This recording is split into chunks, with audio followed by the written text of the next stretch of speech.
through the crowd on the Capitol steps, we heard story after story of people doing hard time under the Rockefeller Drug Laws, and each story seems sadder than the first. Anthony Papa says he was set up by a dealer who had been busted. Changed my whole life, not only my life, but the life of my wife, my daughter, my family, my mother. I mean, my whole world fell apart. Papa painted his way out of jail by getting into his artwork and was eventually awarded clemency by Governor Pataki. The message is that these drug laws do not work. It's a waste of human life, and it was a waste of valuable money that taxpayers are spending on these drug laws. Today marks the 25th anniversary of the Rockefeller Drug Laws, laws that are among the toughest anti-drug measures in the country. I have one goal, one objective, and that is to stop the pushing of drugs. The laws, which bear former Governor Nelson Rockefeller's name, require mandatory drug sentences of 15 years to life for selling 2 ounces or possessing 4 ounces of a narcotic substance. Protesters today at Rockefeller Center told me the laws have handcuffed judges and filled prisons to overcrowding. These laws are draconian in nature, like this guy, Michael DeMarco here, 25 years to life.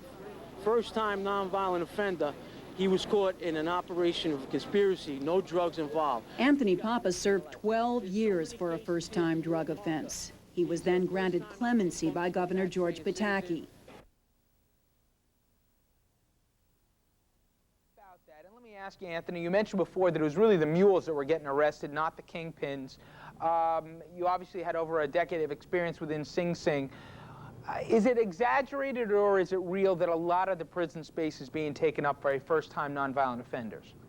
It's unbelievable, but it's true. I was in Sing Sing prison for 12 years and became a jailhouse attorney. I handled hundreds of cases, drug cases. I never saw a kingpin in my 12 years at Sing Sing prison. Now, this district attorney says these laws are good because they use them as a prosecutorial tool. I mean, to have sentencing, mandatory minimum sentencing, you take away the discretion of the judge to look at the totality of facts. The judge in my case in Westchester County didn't want to sentence me to 15 to life. He knew I wasn't a drug dealer, but he had no choice. His hands were tied because of mandatory minimum sentencing. There's 71 prisons in New York State. There's over 72,000 individuals.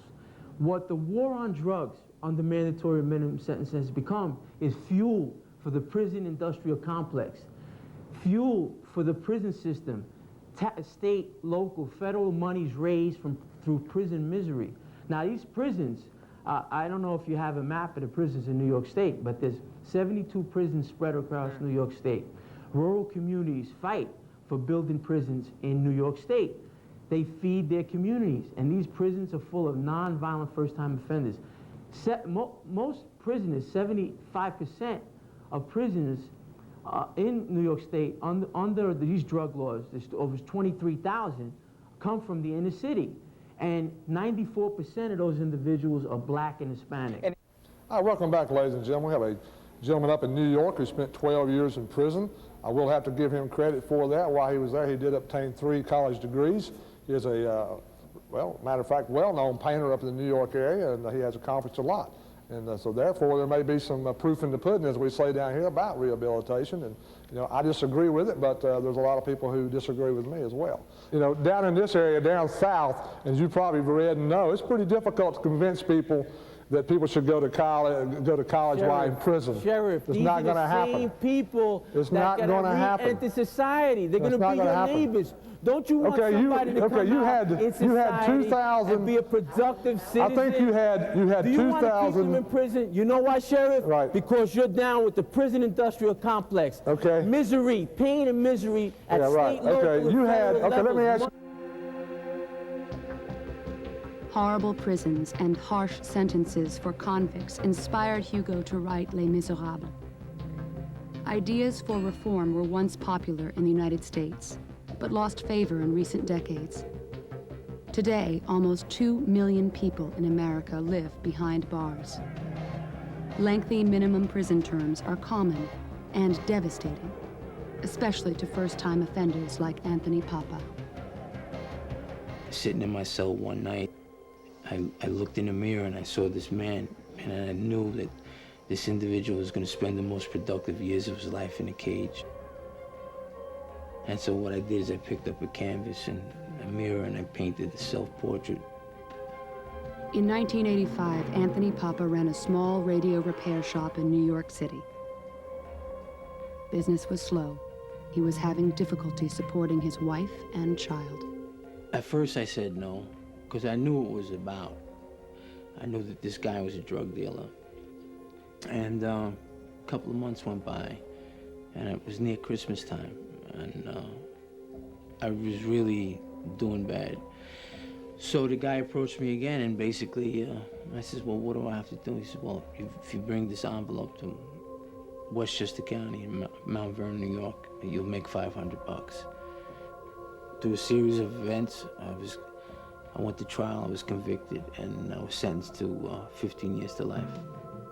Although Anthony Papa was a first-time nonviolent offender, he received the mandatory minimum sentence in New York State, 15 years to life.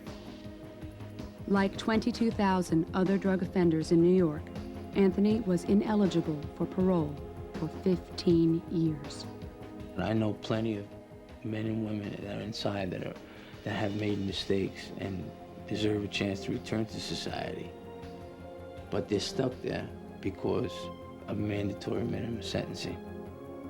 Anthony spent 12 years in prison before he was granted clemency by the governor. In that time, he lost his family, discovered his talent, and earned 3 degrees. Today, he is rehabilitated, but like Valjean, burdened with the label ex-convict. There's still people that look at me cross-eyed. My firm where I work, people that don't want to be associated with me, people, when they find out about who I am, all of a sudden they look at me different. But the stigma is definitely there. I'll wear it for the rest of my life.